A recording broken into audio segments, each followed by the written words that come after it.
Y la definición de cebo de campo es la que mejor define y la que mejor defiende los intereses de Extremadura. Ni siquiera como se pretendía en un primer momento, con esas palabras que podían llevar a equívoco, que eran, ¿os acordáis?, cebo intensivo, cebo extensivo. Al hacer cebo de campo, lo define perfectamente, tiene una cierta extensificación, los animales, por lo tanto, es un producto de mayor calidad y los productores podrán defender y diferenciar en sus precios, que es lo que se pretendía. No se le puede poner ya el mismo precio al de cebo, o no se le debe poner el mismo precio al de cebo, porque el consumidor valorará cuando ponga cebo de campo o cebo simplemente. O sea, por eso es mucho más simple la norma. Y en la categoría superior, en el de bellota, también una reivindicación de Extremadura que se permitiera cerdos con pureza genética hasta el 50%.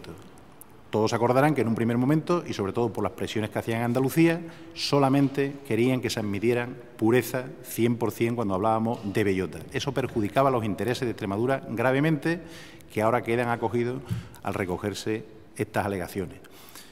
Digamos que la norma, si la tenemos que valorar en el conjunto de las regiones, de las comunidades, Extremadura posiblemente, y según van a salir declaraciones próximamente, me imagino, de otras comunidades, es la que está más satisfecha, y está más satisfecha porque sus reivindicaciones son las que más se han recogido en este documento.